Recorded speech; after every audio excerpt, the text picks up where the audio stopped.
Hey y'all, it's Mama TPG with One Love, One Light Tarot. Welcome to your daily reading. So I'm going to use the Wild Unknown archetypes to get us started. Let's see what energy the collective is navigating today. What is the energy? And we have the stone.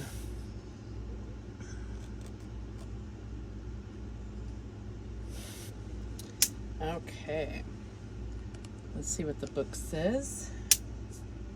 The stone number 67. Okay. The eternal, the anchor, the rock. As an archetypal object, the stone holds psychic and literal weight. Its energy is one of permanence, concreteness, and reliability. The stone's ability to transform is nearly imperceptible to us as it changes ever so slowly over countless human lifespans. A single stone may see thousands of generations come and go. Therefore, it contains an ancient and eternal presence. The stone is best used to anchor our wild sides, so no matter how far we roam, we can always find our way back. The stone tethers us to the earth, helping to ground and connect us to stillness, quiet, and peace. When this card appears, it is likely the stone is a remedy for what ails us. Humble and easily unnoticed, the power of the stone balances the frenzy of our world. And it says, in Jewish mourning traditions, stones are left at graves rather than flowers. Sit with this vision for a moment and see what unfolds. So, when in light, steadfast, loyal, committed, and present, and when in dark, weighted down, holding back, and cold. So I feel like this, as the collective, I think we're all experiencing either the light or the dark. Maybe some have a combination of the two, right? But it's like, where do you find your... I feel like someone's saying to someone else, you are my rock, but where do you find the rock that for yourself, like within yourself? What keeps you grounded? What is your kind of home base to gather yourself and feel stable and peaceful? Like, what is that within you? Do you have that spot within yourself? All right, so let's get a few of the Wild Unknown Animal Spirit cards. We're doing all Wild Unknown today. Well, I'm also using the Naked Heart Tarot, so they go well together. All right, so what do we have here? We have the shark. And this is water energy. I'm feeling like it's almost like, you know, when you're getting too far out in the waters and then you realize that, you know, you need to get back to your environment where you can feel grounded, because it's like sharks out there. Let's get one more and we'll see what the book says about these as well. And then we have hummingbird. So it's almost like, you know, recognizing that there are, you know, it's like you want to be adventurous, but knowing, you know, the hummingbird can travel really far, and it's like almost a phenomenon how they're able to do that with their little bodies and their wings that go so fast and everything. So let's see what the book says about this shark. And that's water energy. Okay, so it says, let me just pull this over here. So it says directness, exposure, revealing true nature and desire. The shark is only dangerous when we don't acknowledge it. This card indicates that something big needs to be exposed. It's lurking in the depths and creating tension. Shark energy takes over us when we are hesitant to be honest, to be totally ourselves, or to say what we really want.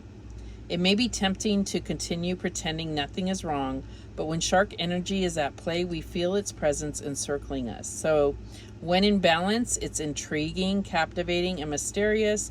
And when out of balance, it's sneaky and destructive. And so I feel like as the world at large, this is what we are perpetuating. So if we're discontent with you know, the way the government is running, or the way the world at large is going, that is reflecting something within ourselves. So I really like that they're talking about, you know, this like something big needs to be exposed, and something is lurking in the darkness or in the depths of ourselves, which creates tension within ourselves, but it's tension worldwide, right? So how is this hummingbird energy helping or hindering us here? Let me see.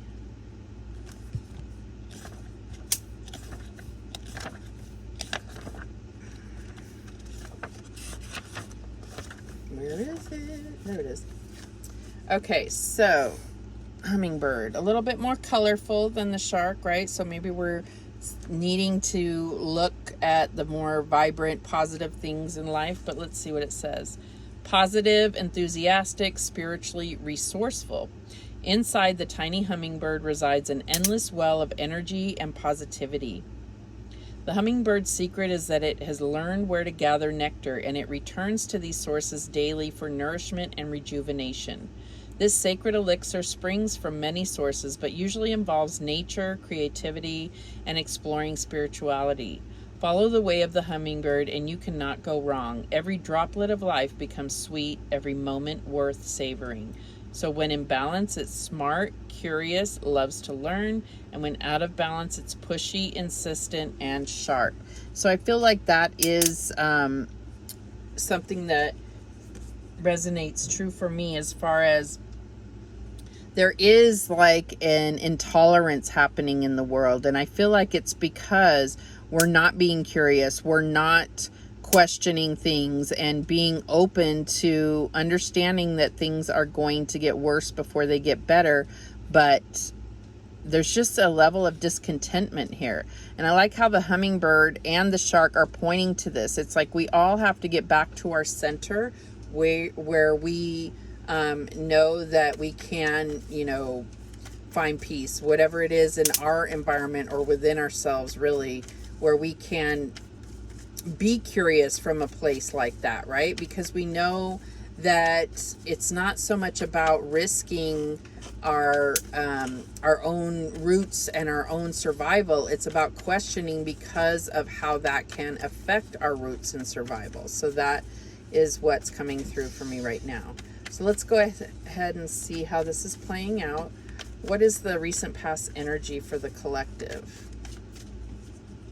And we have the 8 of Pentacles. And I love the way this is, it's like, this isn't just work. This is about creativity. This is about knowing that you have to be patient for things to pay off. So, but I also feel like, you know, we've been so focused on work and trying to create that stable, you know, financial flow, that we may have been kind of forgetting about other things that are more important, like love and spirituality, right? So that could be true for some, not for all, but as a collective, I think that that is what has happened here. So what's the current energy? And we have the 5 of Swords. So it's like, who are we fighting? Who's going to win, you know? And does winning, if the government wins or if your neighbor wins, does that mean that you lose? You know, I feel like this is a win or lose thing, and I feel like this is chasing your tail and end up cutting your own self off, if that makes sense. So I feel like, you know, we're almost looking for who is the enemy here, and we don't know. We're not seeing that revealed here. All right, so as our challenge, we have the 5 of Pentacles. So things, you know, feeling like we're left out in the cold, or that there is no support, and that, you know, we're going to have to, you know, it kind of gives this feeling of abandonment and loneliness, but it's in regard to our 3D things that we can see around. So we're feeling like there's no support around us to help us acquire our basic needs. All right, so what is the advice from Spirit here? And we have Temperance. And I love this because it's really about it's not just about being positive. It's about understanding. Okay, I'm not going to say positive and negative. How about this? It's not just about being a light being. It's about understanding the darkness as well, and not being blind to it, and bringing those things together in order to have the truth win, right? The truth win. That's what I'm getting here. Okay, so what is the outcome here? And we have the Hierophant. So I feel like this is, you know, really representing the spiritual connection that we have, but it's also looking at, you know, traditions and what needs to be modified, and what part of ourselves do we still truly believe in, and what part is, you know, no longer serves us. So this is, you know, it's like a raven that's looking towards the past and not the future, but you see the key is pointed towards the future. So it's like, you know, we have to look at how things are going to change. What is this new world that we're going to create? And at the bottom of the deck, we have the Wheel of Fortune. So this is all about divine timing. Everything that's happening is happening the way it was supposed to. But what is our part in it? How do we participate in the turning of this Wheel of Fortune in our favor, right? Okay, so let's clarify, why is this Eight of Pentacles here as the recent past? And we have the Queen of Pentacles. So I feel like this is about, you know, it's like the Queen of Pentacles is so resourceful and efficient, but the reason why she is able to be so efficient and so prosperous is because she also invests in herself, in self-nurturing, in self-care.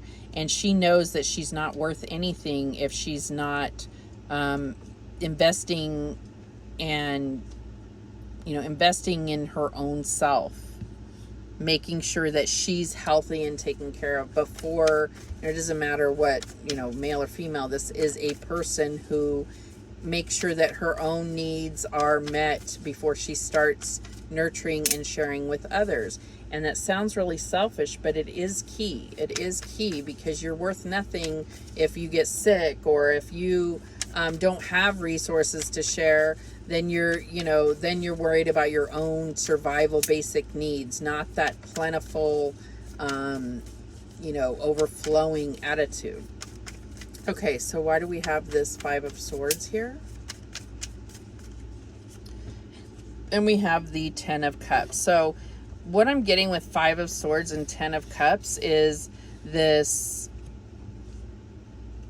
the Ten of Cups is there. But I feel like if we get caught up on our head, I feel like this is a fight within family.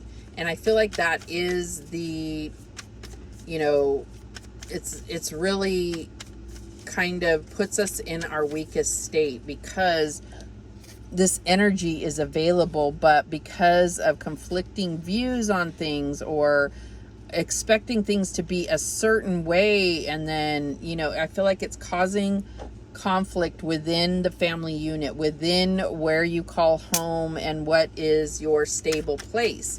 If you bring in that that kind of discord into your home, then they've won, right? And I don't want to sound like we're just saying, you know, the government is against all people, but just know that the government is a direct reflection of what's going on within us, within our family units, within our relationships, within our businesses. It's a direct reflection. They're mirroring back to us how we are living our lives. All right, so why is this Five of Pentacles here? And by the way, we do have 555 here. So that makes so much sense to this reading. Why is this Five of Pentacles here as the challenge? And we have the Eight of Cups. And I'm getting this mama bear here. So I feel like there is, you know, with the Queen of Pentacles and this Eight of Cups, I'm just getting this mama bear thing where she's invested so much in others and not so much in herself, and now she's feeling like, you know, well, wait, what about me, right? So this could cause discord, right? So it's about embracing and appreciating those that are so nurturing in our lives, especially our mothers. That's what I'm getting here. All right, so why is Temperance here as the advice? And we have the Five of Cups. It's about moving past regrets, moving past guilt and pain, and, you know, moving past mourning so that we can open. Our hearts are cold right now. This type of energy creates cold hearts, right? So this is about, you know, acknowledging what has happened, but then move forward. And I love how there's this raven here, and then we're talking about this raven here. So I feel like there's definitely it's almost like, you know, happy wife, happy life, but I don't want to say that just that way. But it's really about appreciating and being that equal give and take, to be that for also this nurturing energy in your life. Be that for yourself as well as others, but your first priority is yourself. And if everybody did that, if everybody took on their own responsibility for their own, you know, self-care, then this would all go way different, right? All right, so why is this Hierophant here as the outcome? And we have the Six of Cups. Yes, because that's what's going to nurture this soulmate relationship. I feel like, you know, it is about a family, but it's also about, like, if a marriage isn't going right, then the whole family's kind of lives is turned upside down. So focusing more on your internal unit, if you will, and then you can worry about what's going on, you know, outside of your home if you feel the need. So that's what I'm getting here. This is about children. This is about soulmates. This is about memories and, you know, creating new memories, not just focusing on the past. This Five of Cups and Six of Cups is more focused on the past, and it's about being present, right? So we had Wheel of Fortune here at the bottom of the deck, and we have Ten of Swords. So this is, it's like divine timing to close out this cycle of mental warfare, this cycle of illusion, in a way of like creating thoughts, you know, thoughts being reality and they're not. It's an end to all that. And I'm surprised we don't see any aces on the table here. I'm really surprised to see that. So we also had this this crocodile at the bottom of the deck here, and I feel like it's about replenishing yourself and biding your time, not waiting, but like rejuvenating yourself. This is kind of like Four of Swords energy, but it's about filling your own cup and being, you know, in your power once you heal. And it's like a rejuvenation of your emotional body. Then you are ready and powerful for your next venture. And at the bottom of the deck for the archetypes, we had the Bardo. So, you know, Pluto is below the elliptical in Capricorn. So I just feel like it's really looking at it is death energy, but it's also about really seeing things through your ancestors' eyes is what I'm getting here.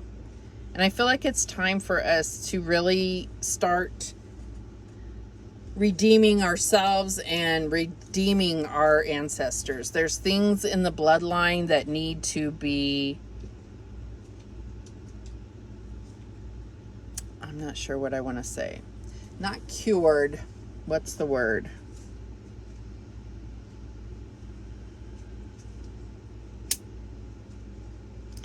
I'm just seeing like this pattern that needs to change.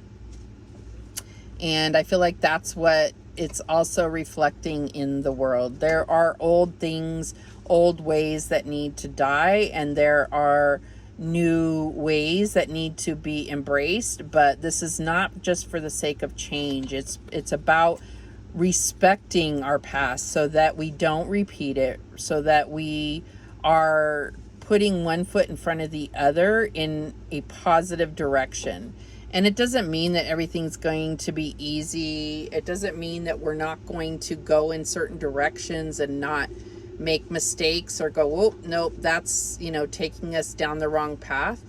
But we have to keep moving forward. We're still going to have challenges. We're still going to have conflict. But if we're in a more stable place, you know, in our home environment, in our what is our rock, then we're going to be able to navigate this and really redeem our ancestors as well as ourselves. All right, that is the message that came through for today. I know, heavy duty, but I will see you all tomorrow. Thank you so much for watching. Still submit your questions if you'd like. The link is below. It's free. You can remain anonymous, and I will do your personal reading and share it with everyone so that we can all learn from situations that are going on. So thank you so much for watching, and remember, the universe has your back, and so do I. Take care.